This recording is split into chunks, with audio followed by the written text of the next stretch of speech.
الرحمن الرحیم نحمده ونصلی علی رسولہ الکریم۔ جناب اسپیکر، یہ تو ماہر قوانین جانے کہ آج جو ترمیم لائی جا رہی ہے اس کی قانونی ضرورت کتنی ہے اور کتنی نہیں، یا ہے بھی اور نہیں۔ لیکن اس قسم کی جو قانون سازیاں ہیں جناب اسپیکر، اس کا ایک اپنا پس منظر بھی ہے، اس کی ماضی بھی ہے اور طویل ماضی ہے۔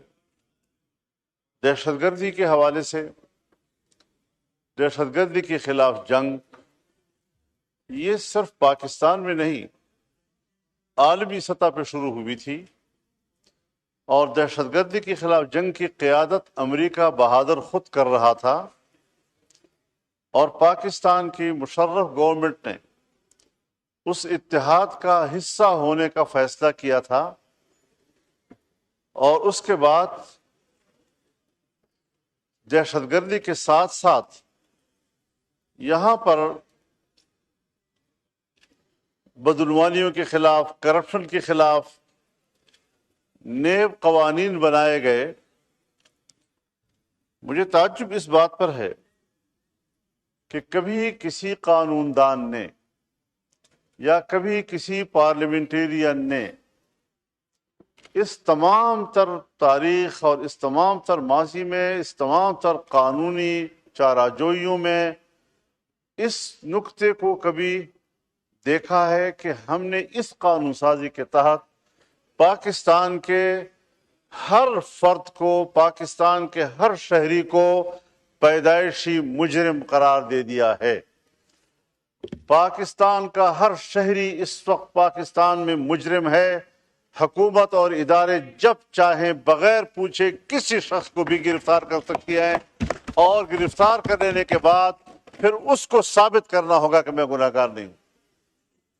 یہ شریعت کے لحاظ سے کہاں ہے، یہ انسانیت کے لحاظ سے کہاں ہے؟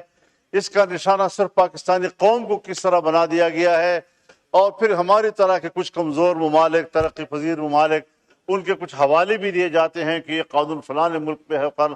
غلط قانون کو بطور نظیر پیش نہیں کیا جا سکتا۔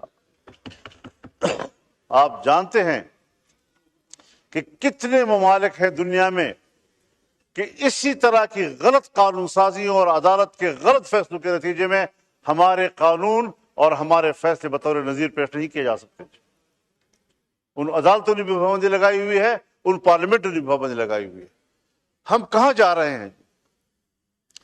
میں بتانا چاہتا ہوں، ایک شخص کو گرفتار کیا گیا خفیہ رپورٹ کی بنیاد پر، اپنے گاؤں سے 15-16 کلومیٹر دور، اور لگا دیا کہ جی اس کے گھر سے اسلحہ پکڑا گیا۔ بھائی تم گھر میں گئے نہیں ہو، تم نے 16 کلومیٹر دور اس کو پکڑا ہے، ایک دکان میں پکڑا ہے، اس کو گھر سے برآمد ہو گیا اسلحہ۔ اس طرح کی جھوٹ بولے جاتے ہیں۔ ہم نے وہ مثالیں بھی دیکھی ہیں کہ